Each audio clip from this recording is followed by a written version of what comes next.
Bill, thank you very much for joining us this morning. And I just wanted to kick off by just asking you briefly to reflect on your experience so far in government, the transition you've made from being a successful businessman to being a member of the government. What's been the most striking difference so far in your experience? So we're starting right in then. Yeah. Well, let me start by saying it's great to hear Mayor Tory. So just to start, he and I have been friends for a long time. So he was one of those role models in convincing me to get into public life. So how's it been? The change from being in the private sector to being in the public sector is, as you would all expect, pretty significant. It's an enormous honor to have a job like this. But there are some fundamental changes. People listen to me more than they did before. They parse every word in a way that people didn't as much in the private sector, and and clearly there's a very high level of intensity in the role. But I mean, the overarching issue is it's a real honor, and there's an opportunity to have a big impact. So I'm having fun. Great. Well, you've obviously started by setting out a very ambitious agenda, one that I think people around the world are looking at, because it's such a break with the conventional wisdom in government policy towards the economy, certainly among the richer economies over the last few years. And you've set out this sort of ambitious fiscal policy stimulus, and yet I suppose it's a framework at the moment, and we're very interested to know what the detail is going to be, and I guess the devil or the opportunity is in the detail. So I just wanted to start by asking you a bit about infrastructure, which is a key part of your agenda. And as we've looked around the world, there have been periods where infrastructure has contributed towards productivity improvements and economic growth, and lots of examples where it hasn't. And I wonder, as you're doing your thinking about filling out those details, what for you are the biggest questions you need to answer to make sure that the infrastructure spending is going to be positive for the economy? Well, maybe I can set the frame. For those of you who are Canadian, you would have seen this. For those of you who haven't spent as much time, in our budget, which we released a couple months ago, we spent some time focusing on how we can improve the lives of Canadians today. So thinking about middle-class Canadians, changing our benefit programs, our child benefit programs, so people can have more significant child benefits at the stage in their life when they need them. We've dealt with some tax changes. We've improved the situation again of people in the middle class who've been experiencing high levels of anxiety. Our infrastructure planning is really the second phase in that. It's really thinking about how do we improve Canadians' lives over the long term. I guess we looked at where our situation is. We recognize that the last decade we've had lower growth as a result of many things, but significantly because of demographic challenge. And we see that the likelihood of low growth in the future is significant because of the demographic challenge we face. So that's the context for thinking that we need to be making investments in the economy over the long run. And obviously having low interest rates, and in Canada having a particularly good balance sheet with a low debt to GDP put us in a position where it was possible. Our goal now is to think about how we do that in a way that amplifies our money most. In our budget, we talked about our first steps, but what you'll see later in this year is really a framework for us about how we can not only collaborate with people like the Mayor of Toronto and the Premier of Ontario and working together on infrastructure, but also about how we can create opportunity to invite institutional investors in. So we're going to be thinking about how we can amplify our investments by creating projects that are appealing for private investors. And in that way, our goal is, we've laid down $120 billion over the next decade of infrastructure investments. Clearly, our hope is that we amplify that multiple times by using government money as the trigger to bring other people in. And so those details, I think, are critically important, and that will be how we get at making a long-term difference by choosing those projects that are economically viable and bring people in. And what do you feel is the key to a successful conversation with the private sector? Because I guess the private sector is going to be looking to get most of the benefit and leave most of the risk with the government and so forth, if the rest of the world is any guide to how these infrastructure discussions happen. Well, on the infrastructure file, we looked at it and said that we've got these very successful investors in Canada, the Canada Pension Plan Investment Board, teachers, Caisse de dépôt, and others, that have been investing in infrastructure around the world, and yet they've not found the projects in Canada of the scale that makes sense for them or of the dynamic that allow them to create a return. So, we will need to develop the capacity within government to negotiate appropriately with institutional investors, and that's something we're working on. We'll need to ensure that there's appropriate risks and rewards for those investors. I think that there's a model. We've seen these investors be successful in other countries. We've seen some of the pitfalls, but we've seen some of the opportunities. So, I'm optimistic that we'll find a way to invite those sorts of investors into Canadian projects. And you'd expect railways to places like high-speed trains to places like Waterloo and pipelines as well to be part of that? Well, it might have been strategic that Mayor Tory mentioned that just a minute ago. We not only do we expect, but we would encourage ideas that are going to really help our economy. So when you think about our broader agenda, which is about enabling a higher growth economy and finding ways to encourage innovation, it is about thinking about networks and clusters, places where we can be very successful in enhancing our growth. And as John said, the Toronto-Waterloo corridor is a really good example of a place where we've been successful, and it's been about a network effect. So it's University of Waterloo with co-op education and the Perimeter Institute and some very successful firms, as well as Ryerson and U of T here. So there really is a connection between the what we're trying to do and those two places. So the kind of project that he's mentioning, while I don't have any details on whether or how that might work right now, is interesting and potentially very advantageous for the region. Now, a second big component of your strategy, which you're also very much working on the detail of, is your innovation strategy and how Canada can become better at turning innovation into productivity growth. And you brought in Dominic Barton from McKinsey to help advise on that. I mean, what stage are you at in that process? And what have you got a good sense of what the innovation problem is that you're trying to solve? Well, what we laid out for Canadians is a diagnostic. We have a growth challenge and a willingness to move forward on investments. And so, in the infrastructure area, as I mentioned, that's beginning to unfold. In innovation, this has been a real challenge for Canada for a long time. We're not the first government to identify it as a challenge.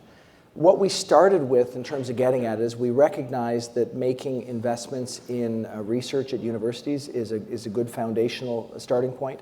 So in our budget, we put in a significant investment fund for research at universities, which is a short-term investment over the next couple of years. So that's moving forward. The universities have already put forward proposals. We put forward a change in our student grant system, recognizing that the innovators of tomorrow are our students today. So in particular for low and middle income students, we increased their grants by 50%. And then we realized that in order to get the best approach to encouraging innovation in our economy, we need to invite in outside interveners that have deep expertise in this area. So Dominic Barton, as the chair of that advisory council, is important. We invited, though, people from different areas. So we invited some technology entrepreneurs from Silicon Valley. We invited, Brian Ferguson from Cenovus. We invited, Michael Sabia and Mark Wiseman from the investment world to bring together insights into what are the key enablers we need to get at to improve innovation in our country. So our starting point is clearly the human capital question. So how do we ensure that we attract and retain the best?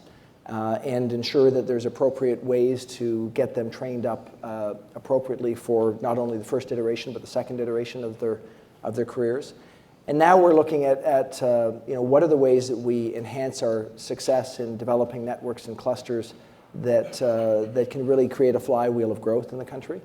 We're in the early stages, but we're past the diagnostic and into the discussions of key measures that we might want to think about. And our goal is to actually have some things that we can announce in our next budget. So some of the recent reports that have been done on that innovation process in Canada have suggested that the challenge is not so much having startups, but getting them to grow beyond that initial scale to be large global companies. And and I guess there's been some criticism of the pension fund industry for not investing in venture capital and growth capital in that way. I mean, how do you, as you've reached your diagnosis, I mean, what view have you taken of that analysis? Well, we do want to focus on how do we get companies from the startup phase to the significant phase. So I think we won't be the first group that's identified that sort of $10 million in revenue to $100 million revenue as a difficult point in companies' growth trajectory. So as a starting point, we've looked at the current vehicles of government, the Business Development Bank of Canada, Export Development Corporation, in order to focus on high growth companies, which we've started down that path.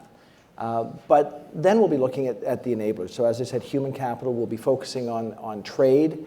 Clearly we've made a focus on how do we continue to enhance our relationship with the United States.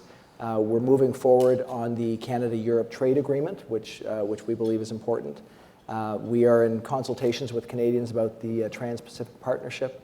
And we are at the beginning stages of thinking about how we can successfully enhance our trading relationship with China. So enabling smaller and growing companies to have markets is critically important in a country like Canada.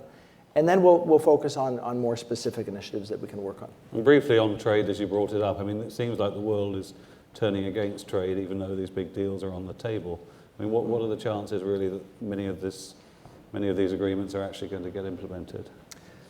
Well, I think we have to face up to challenges as we see them, and yes, there are some real issues that we're confronting right now. I think Canada is and can continue to be a force for positive impetus in that regard. So that's how we will play it. We remain of the view that the Canada-Europe trade agreement is not only positive for us, but is something that we can move to the finish line. And we'll keep working diligently on these issues to move forward, and we'll deal with obstacles as they come. I want to move to the housing sector. Is there a housing bubble? If there is, who's to blame? Is it the Chinese or someone else? And if there is a housing bubble, what can you do about it? So I may parse my words a little more carefully than you just did.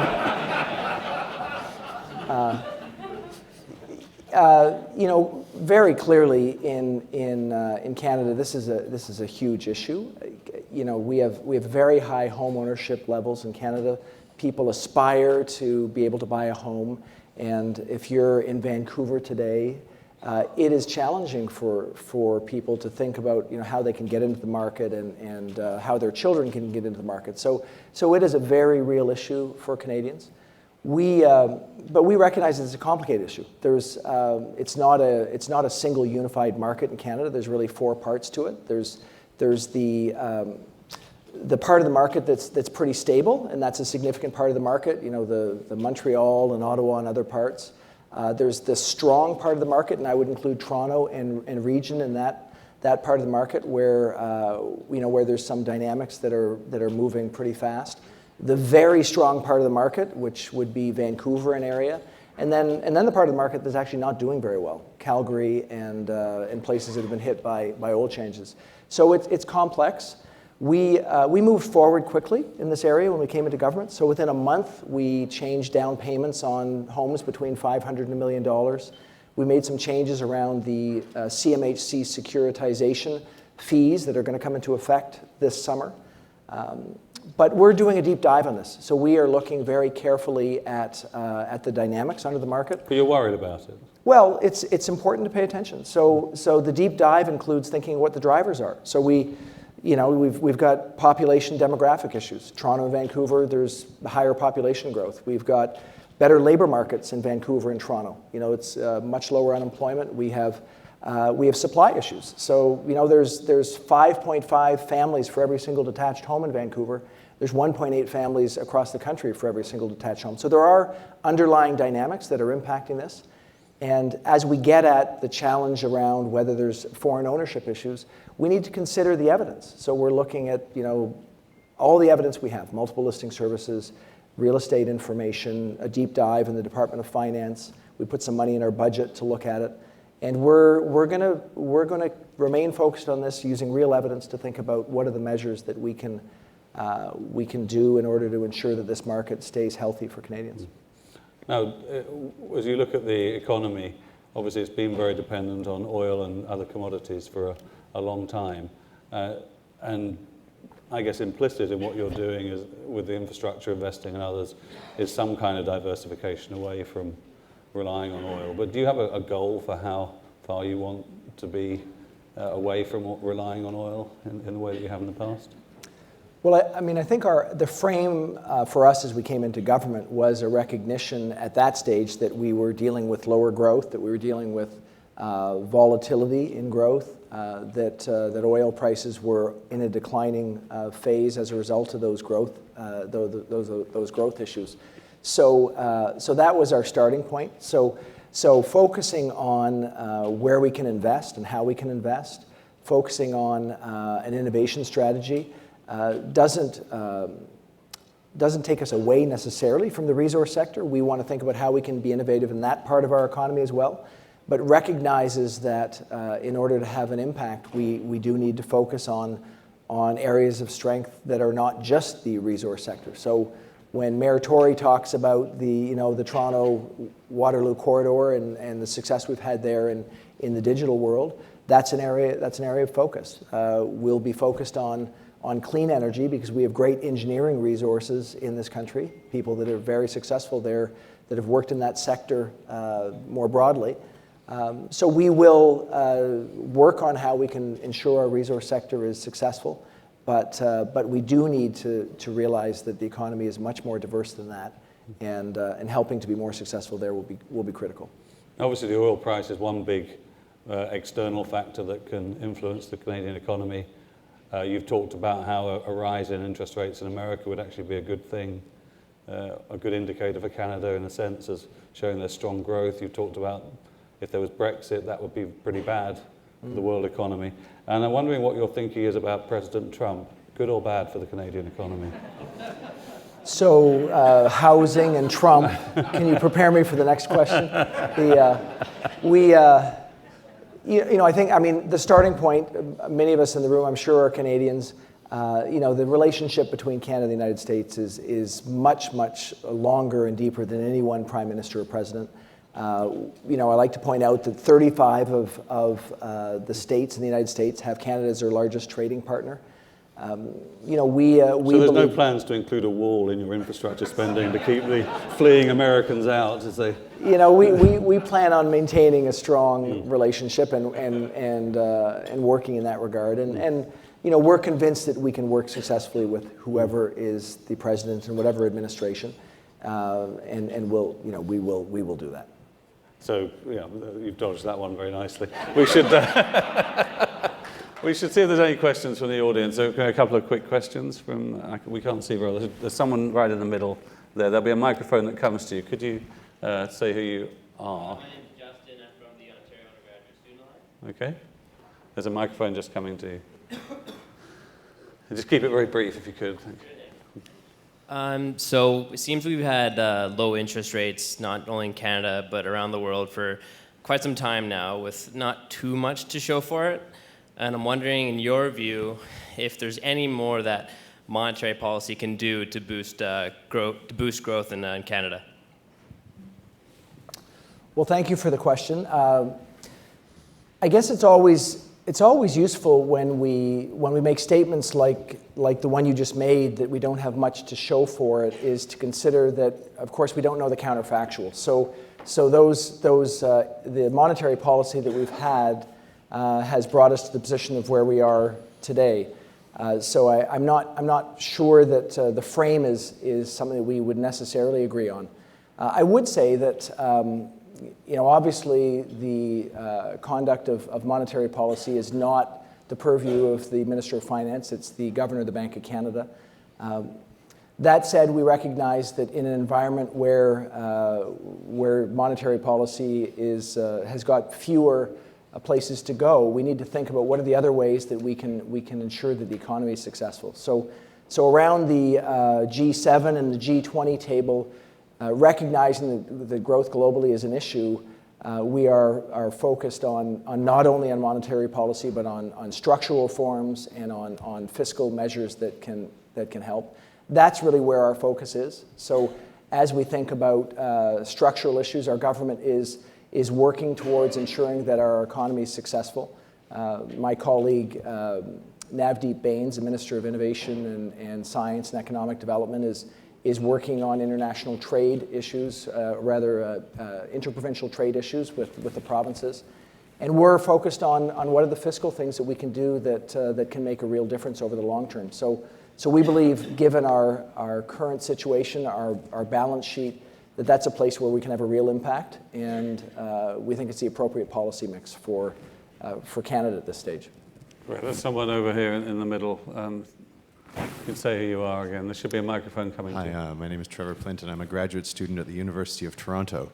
I have a question regarding your policy of using innovation as a key to make Canada competitive on the global stage. How would you propose to allocate resources to that, given that a lot of innovative work coming out of universities takes years or even decades to see anything that could, for example, be sold at market?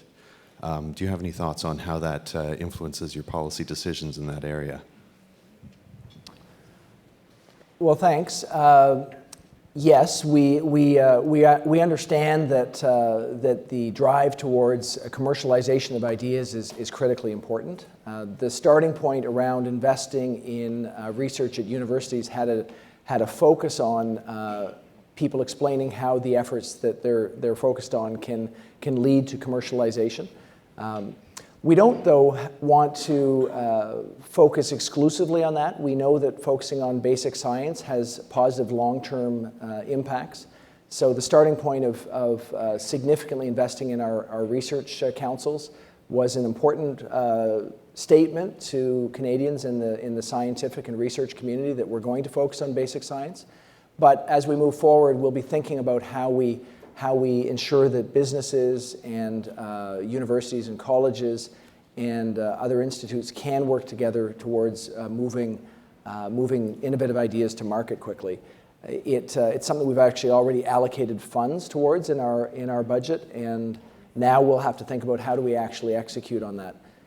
We recognize not easy, but by having the focus on those next step, moving ideas into commercial reality, we think we can make an impact. Great. Well, we're pretty much out of time, but I just wanted to end by sort of asking, as we cast ahead a year or so, and as if we would be here again next year, what would you hope to have achieved, number one priority by the time we would meet again? Well, the things that we believe will happen over the course of the next year, we've made significant changes for families. So the Canada Child Benefit will help a huge number of children, 300,000 or so in Canada, come out of poverty. We hope that will have some impacts over time on labor force participation. We expect that what we'll see over the course of the next year is some plans where people start to understand how our infrastructure ideas will actually translate into projects that can get going. So that would be something that by this time next year we'd like to see the first couple of projects in that regard coming out. And I hope what Canadians will see is a starting towards actually moving a more innovative society forward. So seeing those investments in universities, those investments in students starting to bear fruit. And from there, we'll keep building and try and get that flywheel turning so that we get to a higher growth phase.